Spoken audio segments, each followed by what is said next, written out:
If you are lucky to have time with kids and to make it also financially, that is a bonus. That's the balance. Yes, yeah. that is the balance. The balance. Yeah, but that balance it doesn't work for most people. Especially immigrants. You're coming. You have to put food on the table. Yes, you have to put food on the table. You have to pay rent, and sometimes it takes you time to get the job you like. You take your job, your professional job. That the stress. You are doing a job you don't like it, because you have to put the food on the table. You see, that what called sacrifice for me sometimes is, as I say, your mom sacrificed. Yo guys, real quick, don't kill me. I know you're enjoying the episode, but this video is sponsored by Fanatics. Now guys, look at me. Look at the drip. You see, it's World Cup season, so you guys can go right now. It's 70% off. They have deals every single day, so it could be 80% off tomorrow, 65 the next day. Guys, there's deals every single day. A lot of you guys have been copping Fanatics merch. Good on you. A lot of you guys have been sleeping. Guys, you guys can cop this merch straight at Fanatics. While you're watching this episode, you can go head over to the link. It's gonna take you directly there. You don't need to do anything. While you're watching this video, hit the link. You're gonna find anything you want. You see, I'm rocking a vintage Socceroos training football jersey. Whatever team you're supporting in the World Cup, go and cop your merch. Even if you don't like the World Cup, even if you ain't watching NBA jerseys, there's NFL jerseys. Guys, there is so much drip at such a good discount. So please, do yourself a favor, go cop you some merch. Look at the way I'm dressed. Look at me. It's for women, it's for man them, it is for everyone. If you want to be fly like me, go cop you some Fanatics. Hit that link in the description right now. Alright, let's get back to the video. To you, because she was working professionally to leave her job. But for me, I didn't sacrifice, because also I need to have life to move to. And I think the reason why your message is very important, and why a lot of even immigrant fathers, not even people, whoever is important to hear this, is because even now, the day that we're going into, social media is raising children, because they don't spend time with their parents. Either at school, the parents are working, so they're always on their phones. They're at school, so they really they don't get that much time with their parents. At least back in our days, we didn't have social media and stuff like that. Yes. But nowadays, social media is raising children, schools, So I think your message is very important. Yes, so what now, it's more distraction. But you see, this again, social media is good, but if you use too much, it becomes distraction. But that's what parents do nowadays, because sometimes parents, it's hard maybe with dealing with kids and this, so you give them the phones, you give them the iPads, kind of, that's what's happening nowadays. All parents are not spending that type of quality time with their children. Yes, but you see, where now I realize now the difference, which is make easily, especially for young family. So you could be with the young kids together, but because sometimes the technology will come easy, if that times you give the child the phone, he's watching cartoon, you could have your time to clean up, to do whatever you do things there, because he's sitting there busy. So that things we miss it. Yes. So the time you used to be on TV, you have to in front of TV and you have to sit there together, everything there. So it was hard much to control. But these times the social media, the good things is, like I know now when I drive kids, you give them iPad, you give everything there. They're kept busy, you can still do something else around with them.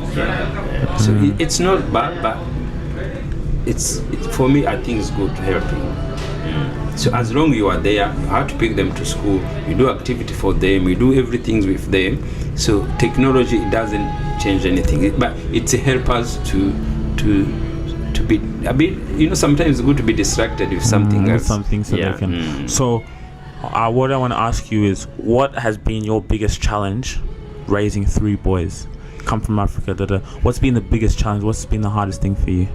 So as a father, as a man? Yeah, as a man, as just from Africa, is just to have not to do that financial as way you should be feeding them to follow it up. So so that is the hardest thing to do things there, because normally you want to grow up and then straight away to go in different professionalism. So that things, it didn't work straight away, because normally say, like for me, when I grew up, my father was so successful, he was so a businessman.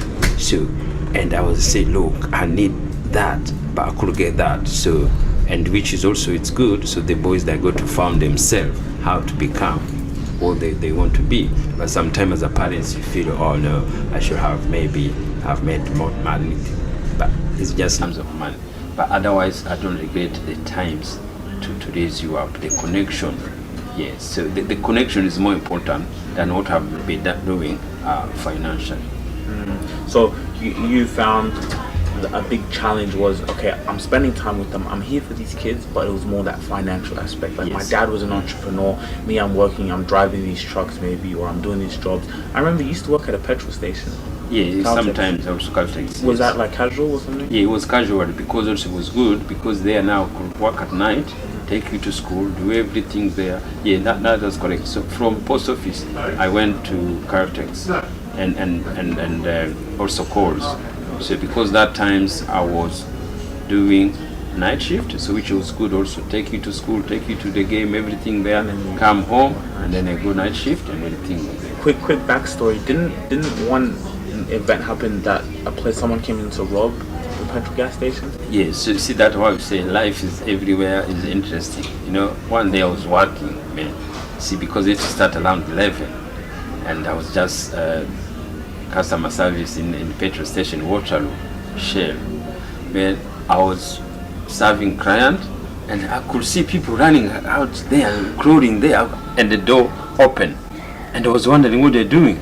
Man, it just came straight away, and one have a huge knife, and I thought, wow, it was robbery. Say, bring money, open the safe, and the sword was, you know, the big knife was in my stomach. He put it like this. He put it like this, and then I said, God, I don't have the number, I don't have the, you know, I was so scared. Really? Yes. Were you? Yes, man, I was thought everything's gone. Luckily, and because you have a store which was packed with cigarette, and somebody called, come, and then he went away from me, goes to the cigarette, and then they got cigarette, and I have client, and the client also was standing in front of me and was shocked what was going on, and other people, hey. So hold on. So he's coming. Give me everything. Yes. Give me all the money. I opened the steel, the tool, and I give him the till, and I give him the money. Oh, you gave it to him? Yes, but he wanted me to open the safe, but I didn't have the code. How much did they keep money in the safe? Yeah, they keep money, all money in the safe. So, wow. And then they take the money back. I was so scared, and then luckily then they ran away, and then I called the police. Called the police.